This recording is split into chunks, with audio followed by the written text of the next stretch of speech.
Welcome back and thank you for joining us. This PowerPoint presentation and the accompanying narration was designed for East Texas Baptist University for use in the course Criminal Justice 3314 Criminal Investigation, and I'm Dr. Eric Hillman.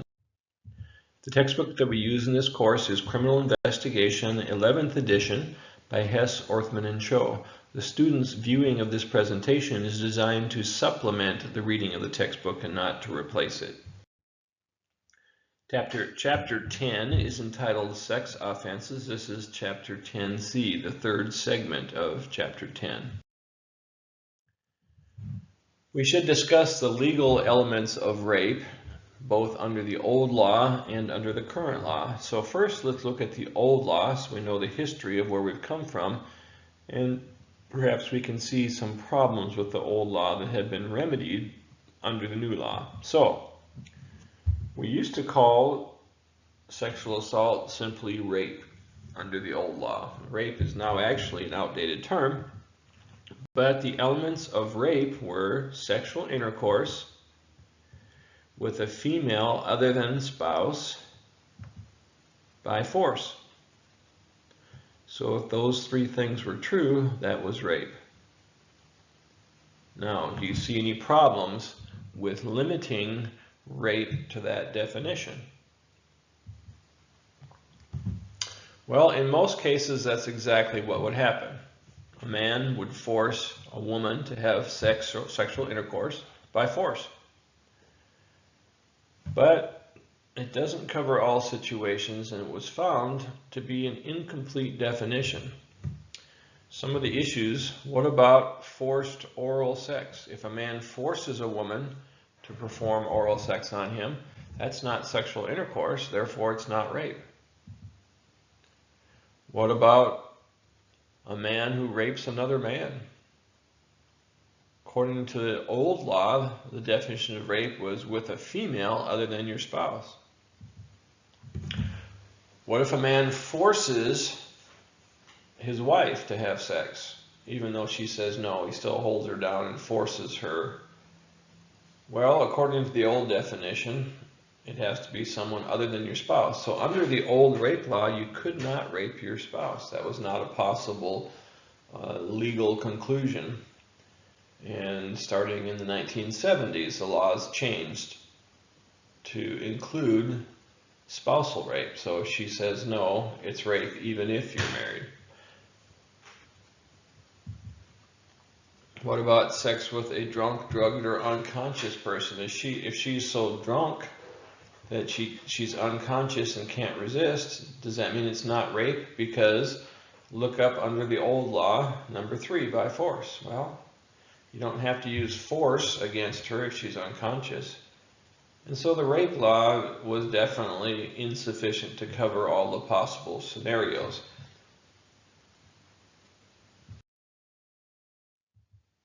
So it was simplified. And really there's 2 elements, and we'll actually look at these elements in a little bit more detail. But what is a sexual assault? Penetration or contact without consent. So that's a much simpler definition: penetration or contact without consent. And so now, of course, we've got to take a closer look at what we mean by penetration or contact and what we mean by consent. So let's first look at. This is found in Texas Penal Code, section 22.011A, and I won't test you on that, the exact location. Penetration is any penetration at all, no matter how slight. So it doesn't have to be complete penetration. Just a very small amount is enough of the victim's anus or sex organ by any means, or by the victim's mouth with the defendant's sex organ. So in the most common scenario, if it's sexual intercourse, a male forcing himself on a woman, it's usually the woman's sex organ, the vagina. However, if he forces her to perform oral sex on him, that would also be included in this definition. But it says anus or sex organ by any means. So even if he doesn't use his penis, if he simply takes something like a stick or a beer bottle and puts it in her vagina or anus, that would be a sexual assault, even though his penis was not involved. Penetration or contact of the sex organ of the victim with mouth, anus, or sex organ of the defendant. So you can actually, doesn't have to be penetration, it can be mere contact, simply the contact, the touching of, for instance, the defendant's mouth to the victim's sex organ would be enough, just contact without penetration. And mouth of a child with anus or sex organ of defendant. So penetration or contact are very inclusive. Pretty much almost any type of contact is going to count here. Anus of child with mouth, anus, or sex organ of a defendant. Pretty much all inclusive.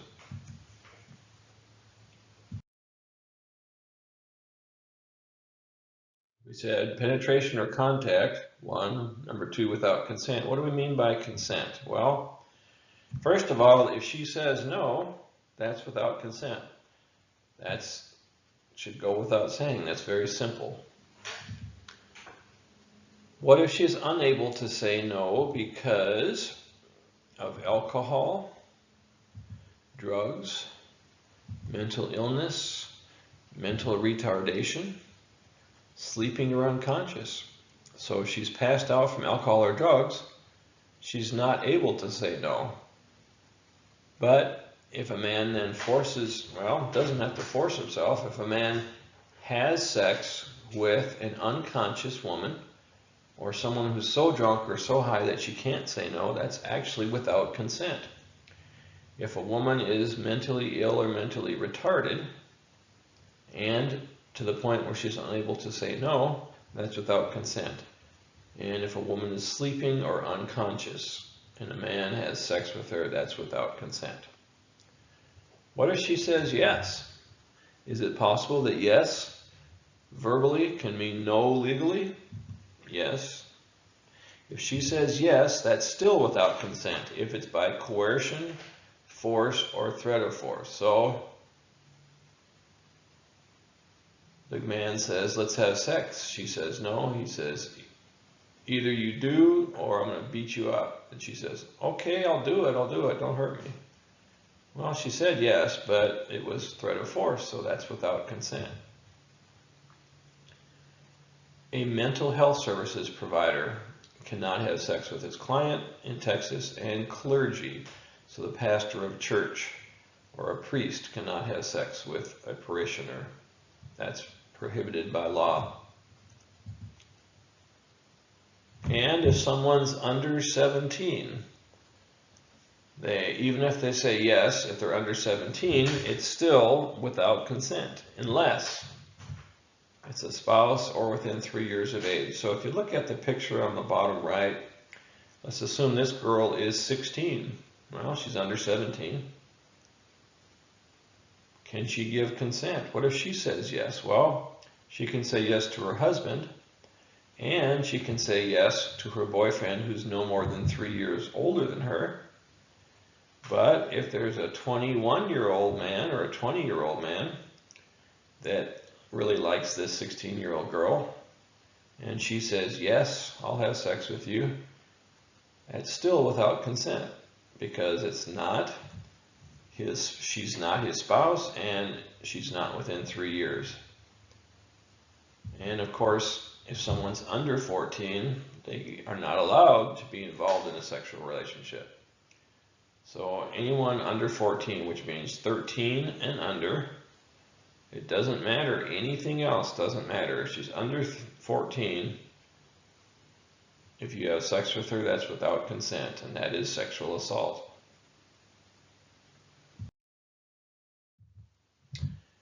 When you investigate sexual assaults, there are certain things to keep in mind. Now remember before we said only a third of rapes or sexual assaults are reported. And of those that are reported, less than half are cleared or solved for forcible rape. One of the reasons that the clearance rate for rapes or sexual assaults is so low is that many times the victims don't report it, or if they do report it, they delay reporting, sometimes for several days. And if they don't call the police for several days, then if this does go to trial, the jury's going to wonder if she really was raped or if she's just mad at this guy and making up a story about him. A victim of sexual assault often feels dirty and wants to immediately shower up, and she takes a shower, she takes a bath. She's trying to get away the smell of him, the whatever, but in doing so, she washes away evidence.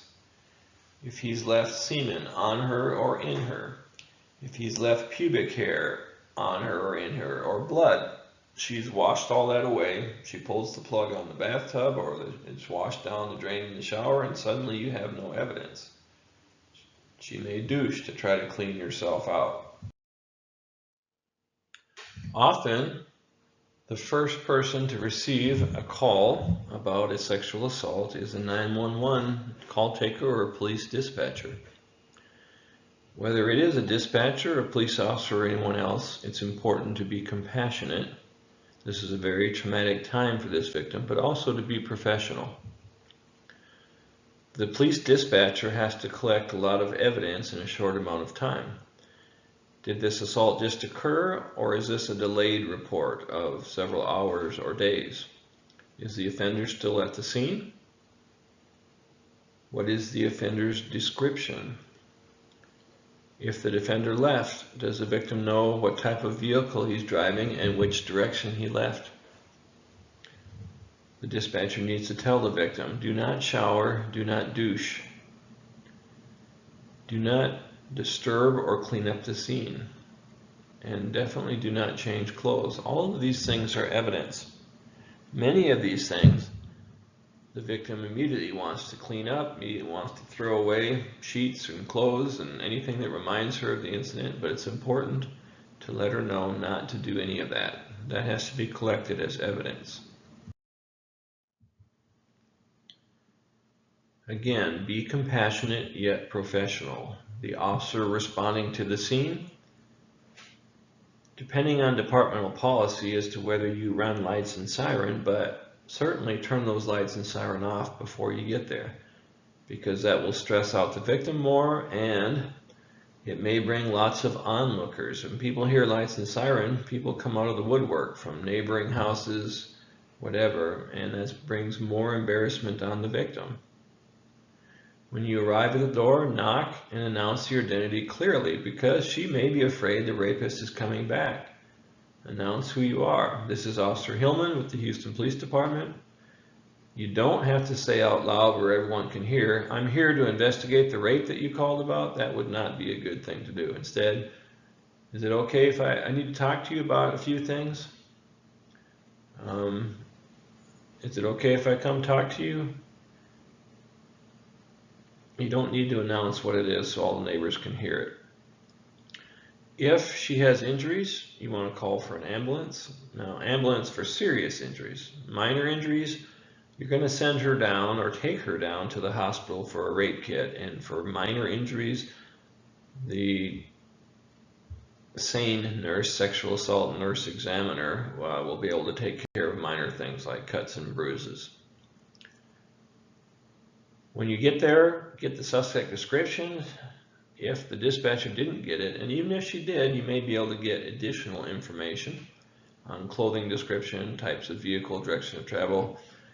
If it's not delayed, if it's recent, you want to transmit a BOLO, be on lookout, also known as a general broadcast. That's because several other officers are in the area, and if you have 4 or 5 officers responding, you don't need all 5 of them coming up to the apartment. Perhaps 1 in the apartment would be fine to interview the victim, and 4 others should be out looking for the suspect based on the description that you gave. You need to preserve the crime scene. When we say primary or secondary, for example, if A woman is raped in an alley behind the bar, and then she's forced into he forces her into the vehicle, he drives her out some faraway place and drops her off, or he kidnaps her one place and takes her somewhere else to rape her. Then you have two different scenes, a primary and a secondary scene. You're going to need to call for a crime scene unit. Now, the sexual assault nurse examiner is going to collect evidence that's in her pubic area, but as far as evidence on the pillowcase, on the blanket, on the sheets, on the bed, on the floor, all that will be collected by the crime scene unit. If there's any witnesses, you need to identify those witnesses and get statements from them. Now, oftentimes there's not a witness to the rape itself or the sexual assault itself, but you still talk possibly to neighbors, and maybe they'll say, well, I didn't know anything was going on. All I know is I saw a guy running down the hallway and he jumped in his car and took off. I didn't know who he was. I didn't think much about it after that. Well, now you have a witness, even if you didn't actually see the sexual assault. Identify all people at the scene for the report. When I say all people, I'm even including police officers, because later there may be a fingerprint, hair, or DNA found that identifies the suspect, and you may need to exclude other people at the scene, including police officers. When you interview a sexual assault victim, it's best done alone. The incident itself was very traumatic for her, and you don't want to do anything that's going to further embarrass her. And she certainly doesn't want to discuss what happened to her with lots of people around. Obviously, you need to be gentle, and it's good to establish rapport. If it happened in her home or apartment, if you quickly glance around and there's some pictures of kids, ask about them. Is this your son or daughter? Is this your niece or nephew? Oh, really? Well, my daughter is almost that age. She's like 2 years younger than that. She just came home and she learns this, such and such in school. Well, you're humanizing yourself and you're humanizing the victim. You're making her realize that you're not just a cold, calculated police officer. She's already had enough of cold, calculated men. She needs some rapport and some understanding. One thing it's always good to do is ask permission for almost everything you do. We live in a dangerous world. We live in a cold, cruel world, but you want to believe that when you come home, you are safe in your own home. Even if the world is cruel, you have a warm, comfortable, safe home. And especially if a woman is sexually assaulted in her own home, she feels very unsafe, very vulnerable, and she feels like she can't control any aspect of her life. This man, and it's usually a man, that's why I say man, I understand occasionally a woman can be a perpetrator of sexual assault, but this man has forced himself into her apartment, forced himself on her and in her, and she feels like she's got no control of her life. And when you say, is it okay with you if I sit here? If it's okay with you I stand? If it's okay with you if I do this? And you say that several times, what you're doing psychologically is restoring to her some control of her life. When you say it's okay, is it okay? And she says yes, she's realizing that she's regaining some control psychologically. She's also realizing that there are men out there who will ask her consent of even little things. And since she's just dealt with one who's taken something very big from her against her will. Of course, you're going to tell her you're sorry about what happened.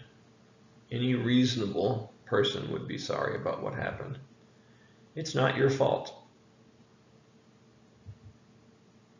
I need to ask you some personal questions. Now, it's true that those questions may seem embarrassing to her, but if you use the word embarrassing, I need to ask you some embarrassing questions. You're setting it up to be embarrassing for sure. Since you are a professional, she's going to assume this is part of your job and you have interviewed rape victims before. So I need to ask you some personal questions.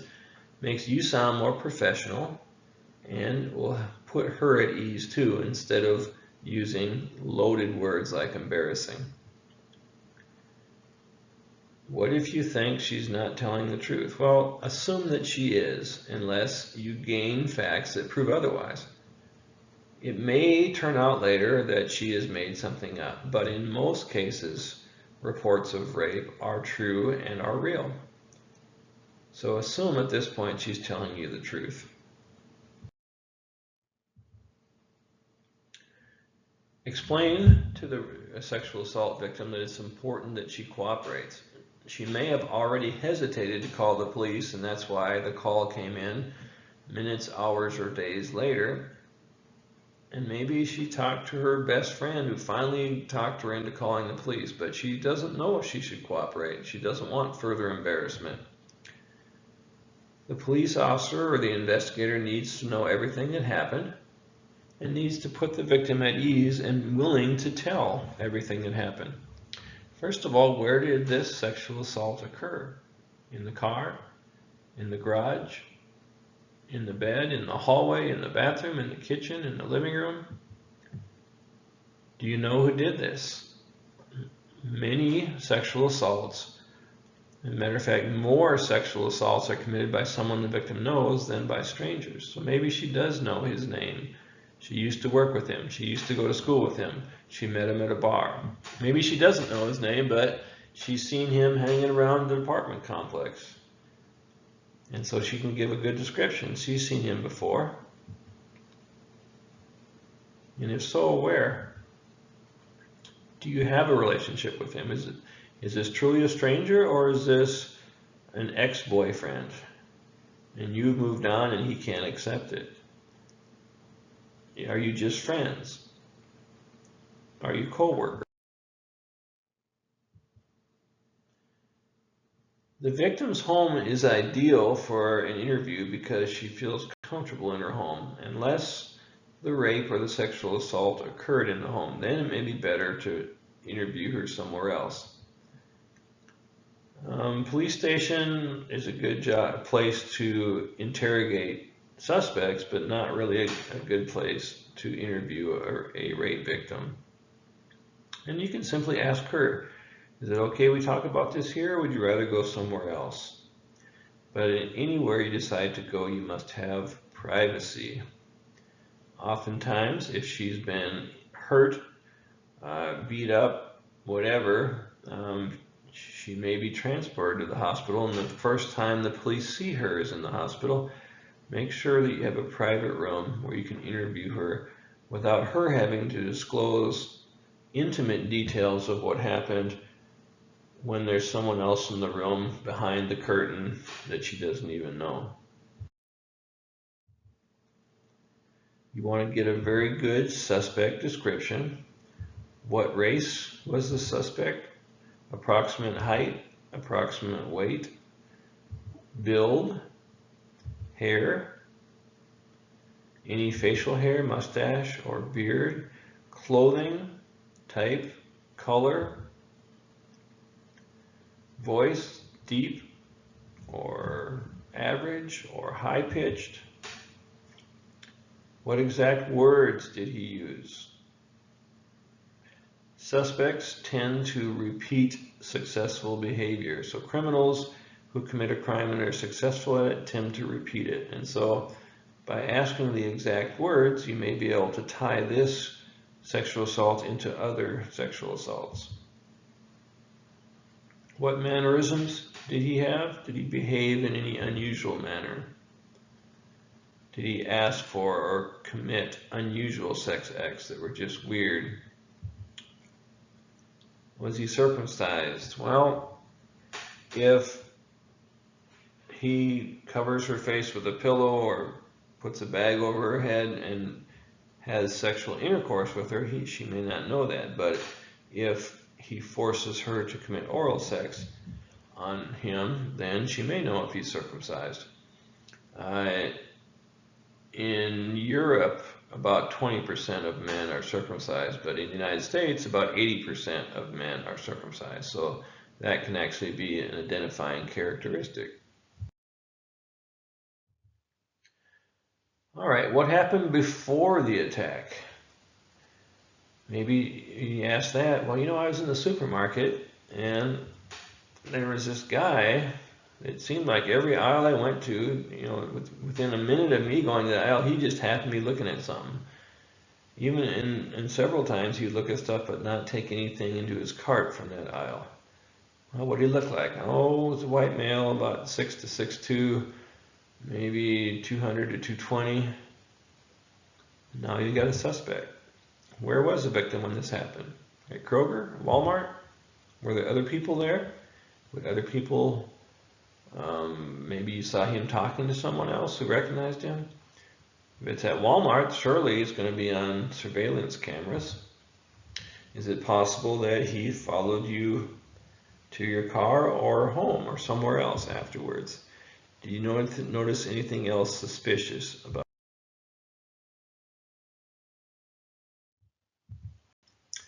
That was what happened before the attack. Now what happened during the attack? Did he make threats? If you resist, I'll kill you. Did she resist? And if so, what was his response? Did he just laugh, or did he get more angry and start hitting her in the face? Was she ever unconscious or fainting because he cut off blood supply or air supply? Was there penetration of her vagina, anus, or mouth? Did he kiss or lick her anywhere? There have been many rapes solved where he took precautions by wearing a condom so he wouldn't leave any semen, but yet he would lick her somewhere else, like on her breast, and they could take saliva samples from her breast. Did he ejaculate and leave semen at the scene? Then what happened after the attack? Did the defendant clean himself up? If so, did he use a towel or a washcloth? And what did he do with that washcloth or towel? Did he throw it in the trash can? Did he take it with him? Did he tell the victim to clean up? Sometimes the rapist will force the victim to clean up because he's trying to get her to wash away evidence of himself that he's left.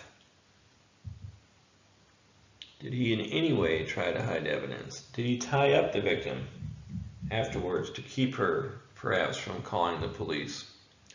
Did he steal her phone so she couldn't call? Or did he throw it on the ground and stomp on it and smash it so it was inoperable? Did he threaten to come back? If you call the police, I'm going to come back and do this again. If you call the police, they'll never catch me. And even if they do catch me, I'll make bond or make bail the next day and I'll come back and kill you. Did he take trophies? What do we mean by trophies? Well, sometimes a rapist will take his victim's bra or panties or something else as a trophy to show that this is one more that he was able to overcome. Did the victim talk to anyone other than police? That's important, especially for child sexual assaults, because often the first person a child victim talks to is allowed to testify in court, even against the hearsay exception. Did the victim clean herself up? Did she clean the scene up? If so, what did she do? Maybe she cleaned herself up with a washcloth and then she took a shower, but she washed away all the evidence in the shower, but perhaps the washcloth, which she threw in the washing machine, but she hasn't started the washing machine yet. Now maybe you have evidence on that washcloth. Did the victim change clothes? If so, where are the clothes she was wearing at the time of the sexual assault? Now, does it matter the gender of the investigator or the police officer? It's probably more important that the police officer have a good attitude, lots of patience and competence in his or her area. Overall, perhaps a woman would be more comfortable explaining intimate things like being the victim of a sexual assault with another woman. And some departments, if they have a choice, will assign a woman investigator, but you don't always have the choice. So even as a male police officer, You need to have the proper attitude, patience, and competence to make her trust you enough to reveal this information. Women do not like discussing intimate things with men who are strangers, but keep in mind that most obstetrician gynecologists, OBGYNs, are male, and so many women are used to or have developed a level of trust with at least that one man where they can reveal intimate parts of themselves and their histories, especially sexual histories. And so with the proper compassion, she will reveal what you need as an investigator. You need to identify the MO, otherwise known as modus operandi or mode of operation, because criminals tend to repeat themselves, but rapists, especially among all criminals, are recidivists, meaning they reoffend. 70% of rapists have raped more than one time. You want to focus on the suspect's behavior. What exactly did he do before, during, and after? If he broke into the house, the apartment, how did he get in? Did he bring his own ladder and he drove a pickup truck? Did he steal a ladder? Did he climb up a tree that was very close to the house and enter on a second-story window? What was his method of approach to the victim and to the crime scene? What words did he speak? Did he approach her in a kind manner and then at the last minute suddenly turned and grabbed her and forced her? Or was he angry and abusive from the very beginning? Did he use a weapon? If so, was it a gun or a knife or just his hands? What was his method of attack? After the attack, what did he do? What time of day was this? Morning, noon, or night? Dark, light, dawn, dusk? What type of location? A house or apartment? A bar, an alley, a car in the corner of a poorly lit parking lot? What was the victim's age and gender? Many more questions that need to be asked. Well, that's the end of Chapter 10C. When you complete taking notes on this segment, I encourage you to continue on to Chapter 10D. Thanks and have a great day.